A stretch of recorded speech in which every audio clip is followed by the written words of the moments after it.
जय साईं राम। मैं आंचल लेकर हाजिर हूँ प्रोग्राम साईं का कहना है। कहा जाता है कि जो परमात्मा करते हैं अच्छे के लिए करते हैं। जब भी हमारा कोई बुरा होता है हम दुखी हो उठते हैं, मन उदास कर लेते हैं कि ऐसा क्यों हो गया। भगवान को उसका दोषी ठहराते हैं, लेकिन हर चीज़ के पीछे कोई ना कोई कारण ज़रूर होता है। उसका हमें बाद में पता चलता है।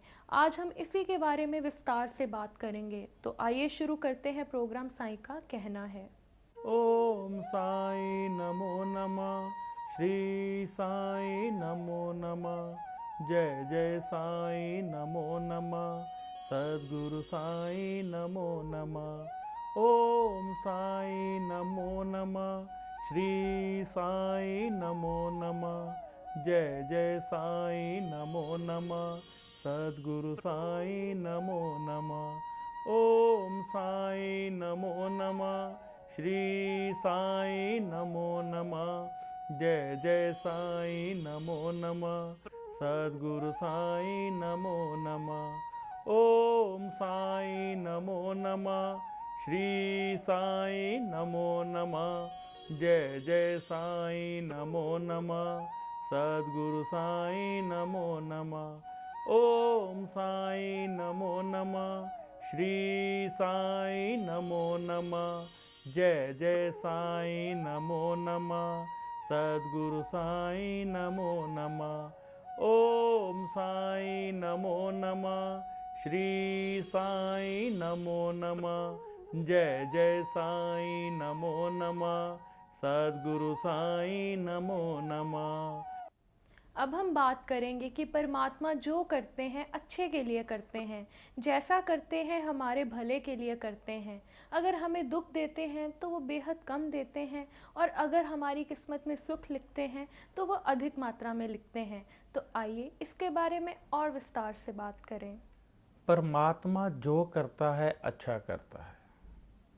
यदि आपको परमात्मा सुख दे रहा है तो बहुत ज़्यादा दे रहा है, दुख दे रहा है तो बहुत कम दे रहा है। लेकिन क्योंकि इंसान व्याकुल होकर तड़पता रहता है और सोचता है, यदि दुख मिला तो सोचता है बहुत ज़्यादा मिल गया, सुख मिला तो सोचता है बहुत कम मिला। लेकिन परमात्मा ने यदि आपको सुख दिया है तो बहुत अधिक दिया है, दुख दिया है तो बहुत कम दिया है। परमात्मा कभी भी अपने बच्चों को कुछ भी ज़रूरत से ज़्यादा नहीं देते हैं।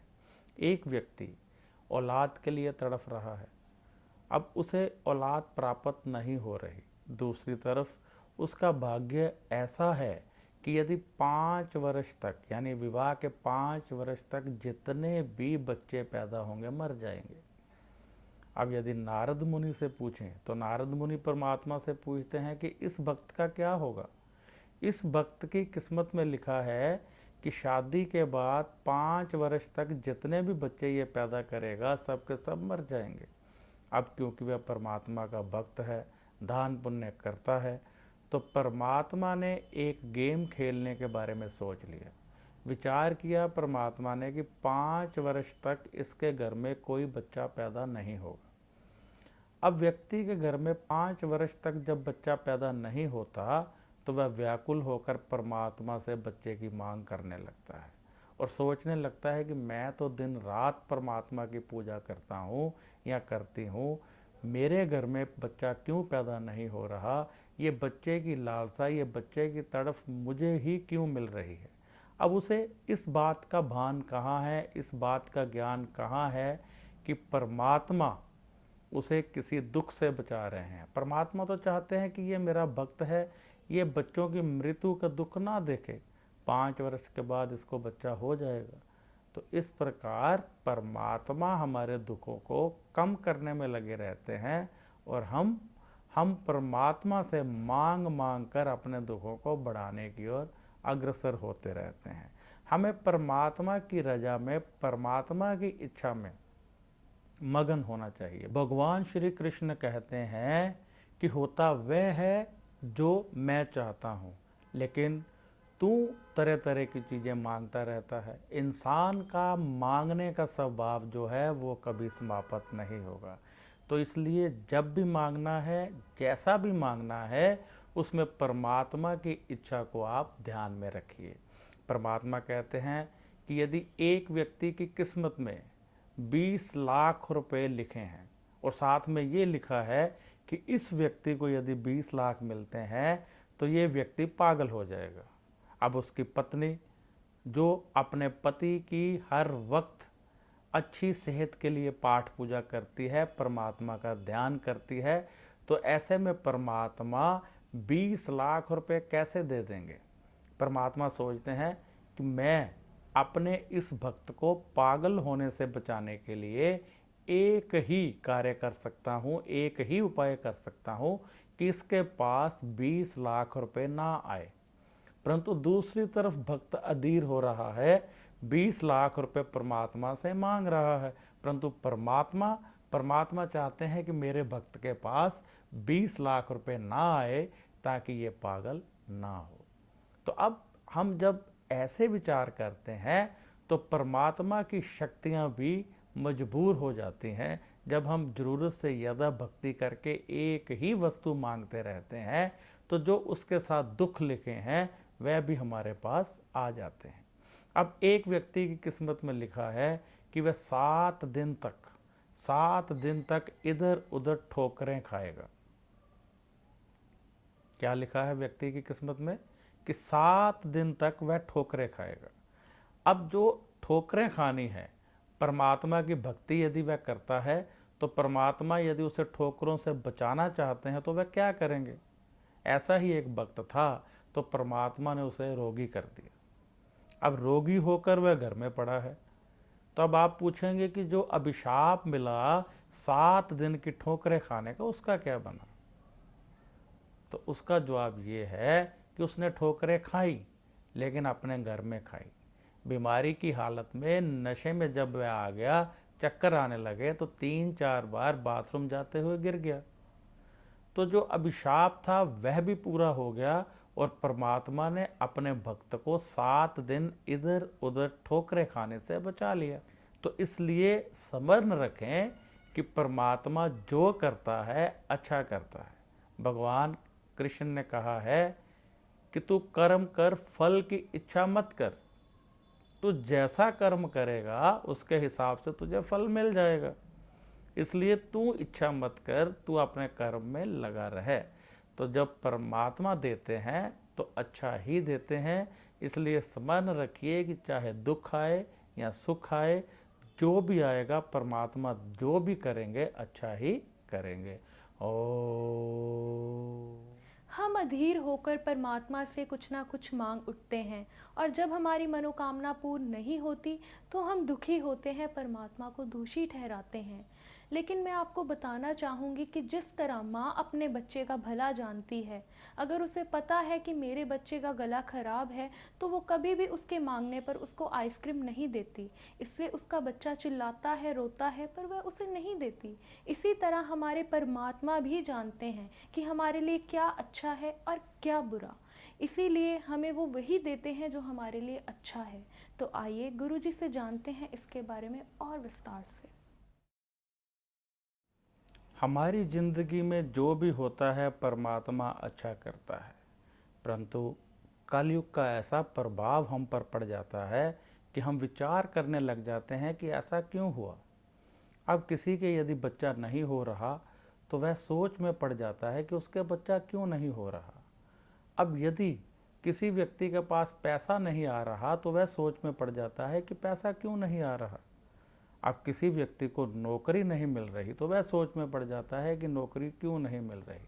परंतु विधाता अपने ही रंग में रंगा हुआ है, विधाता अपने ही सोच में डूबा हुआ है। कहते हैं व्यक्ति बहुत करता है लेकिन परमात्मा एक बार करता है। पंजाबी में कहते हैं बंदा करे बथेरियां, दाता करे एक वार। यानी आदमी तो बहुत कुछ करता है, इंसान तो बहुत कुछ करता है, लेकिन परमात्मा जब करने को आता है तो एक बार में ही सब कुछ कर देता है। आप अपने लिए सोच रहे हैं, परमात्मा पूरे संसार के लिए सोच रहा है। आप आज का सोच रहे हैं, परमात्मा आपके कल का भी सोच रहा है। अब आपकी किस्मत में लिखा है कि आप बस में बैठकर जाएंगे और दुर्घटना हो जाएगी, तो परमात्मा आपकी उस बस को निकाल देते हैं, आपको उसमें बैठने ही नहीं देते, आप बच गए। लेकिन यदि आपको नहीं पता चला कि पहले वाली बस की दुर्घटना हो गई, तो आपको शंकाओं से गिर जाएंगे कि पहली बस मेरी क्यों छूट गई। परंतु यदि आपको पता चल जाए कि पहली बस जो छूटी थी उसकी दुर्घटना हो गई, तो आप प्रसन्न हो जाएंगे और परमात्मा का धन्यवाद करने लगेंगे। मेरे साथ भी एक बार ऐसा हुआ।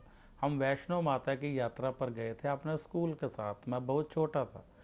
जब बस में सारा सामान रख लिया गया, वापस आ रहे थे कटरा से, तो मेरा दिल एकाएक गोलगप्पे खाने को हुआ, जिसे बिहार में गुपचुप कहते हैं और हमारे महाराष्ट्र में पानी पूड़ी कहते हैं और पंजाब में हमारे जो हैं उसको गोलगप्पे कहते हैं। तो मेरा वो खाने को दिल हुआ। मैंने टीचर्स को कहा, अपने अध्यापकों को कहा कि मैं तो गोलगप्पे खाऊंगा। वो कहने लगे नहीं नहीं, अब बस जाने वाली है। लेकिन मैं कहाँ मानने वाला था, छलांग लगा के उतर गया। अब मेरे कारण सारे के सारे जो हमारे स्कूल के विद्यार्थी थे उतर आए, सामान भी उतार लिया, बस निकल गई। आधा घंटा बाद दूसरी बस थी। जो मेरे अध्यापक थे मुझे डांट रहे थे कि तेरे कारण हम आधा घंटा लेट हो गए, आगे ट्रेन पकड़नी है, पता नहीं क्या होगा। हमने आराम से गोलगप्पे खाए, दूसरी बस में बैठे। जब रास्ते में देखा तो जो बस हमारे से छूटी थी वह एक खाई में गिरी पड़ी थी। तो अब सभी अध्यापक मुझे चूमने लगे कि तुझे क्या हुआ था, नीचे क्यों उतर गया था। मैंने कहा मुझे कुछ नहीं हुआ था, मुझे मात्र गोलगप्पे खाने थे, मैं तो इसलिए उतरा था। तो इस प्रकार परमात्मा अपने चमत्कार दिखाया करते हैं। अब व्यक्ति की किस्मत में लिखा है कि वह जब भी नई कार लेगा तो दुर्घटना हो जाएगी और उसकी टांगें टूट जाएगी। लेकिन यदि वह भक्त है और परमात्मा की तार के साथ उसकी तार जुड़ी है, मैं आपको बताता हूँ कि परमात्मा की तार के साथ अपनी तार जोड़िए, क्योंकि परमात्मा एक शक्तिशाली ऐसी शक्ति है जिससे यदि आपकी तार जुड़ जाती है तो किसी प्रकार का कष्ट, किसी प्रकार का दुख आपके जीवन में आने वाला नहीं है। तो जब व्यक्ति की तार परमात्मा से जुड़ जाती है तो परमात्मा उसे दुखों से बचा लिया करते हैं। अब यदि व्यक्ति की किस्मत में लिखा है कि दुर्घटना में उसकी टांगें टूट जाएंगी, यानी यदि वह नई कार लेता है तो दुर्घटना हो जाएगी, तो परमात्मा ऐसी शक्तियां बिखेर देंगे कि उसकी लाइफ में अपने लिए उसके पास कार आए ही नहीं। परंतु इंसान कहाँ मानने वाला है, वह तो पाठ पूजा में लग जाएगा और परमात्मा को एक कहना शुरू कर देगा कि मेरे पास कार नहीं आ रही, मैं तो आपकी भक्ति कर रहा हूँ। परंतु उस इंसान को ये ज्ञान नहीं होता है कि कार इसलिए नहीं आ रही है क्योंकि परमात्मा हमें कष्ट से बचा रहे हैं। एक बच्चे का गला खराब हो तो माँ को पता होता है इसका गला खराब है, वह उसे ठंडा पानी नहीं देती। लेकिन बच्चा रोता है और सोचता है कि ये मुझे ठंडा पानी या कोल्ड ड्रिंक क्यों नहीं दे रहे। उसे इस बात का ज्ञान नहीं है कि इससे उसका गला खराब हो जाता है, वह बीमार हो जाता है। इसी प्रकार परमात्मा हमें उन चीज़ों से, उन वस्तुओं से, उन मांगों से दूर रखते हैं जो हमें नुकसान करने वाली होती हैं। जिन वस्तुओं से हमें नुकसान हो सकता है, हमारे बार बार मांगने पर भी परमात्मा वह वस्तु हमें नहीं देते हैं, उससे दूर रखते हैं। एक बार मैं अपने निवास पर जब सुबह उठा आरती करने के लिए, तो मैंने देखा कि जो जोत शिरडी से मैं जोत लेके आया हुआ था, मेरे घर में प्रज्वलित थी, वह बुझ गई है। मैंने ज़ोर ज़ोर से रोना शुरू कर दिया। मैं इतने ज़ोर से रोया कि पूरे का पूरा घर जो है उठकर ऊपर आ गया, मेरे पास आ गया। मेरे पूजा राम में सभी खड़े थे। मैं रोए जा रहा था कि मेरे बाबा की जोत आज बुझ गई है, क्यों बुझ गई है। मुझे इसका भान ही नहीं था कि पूरे घर में गैस सिलेंडर की पाइप फटी हुई है और उसकी बदबू आ रही है।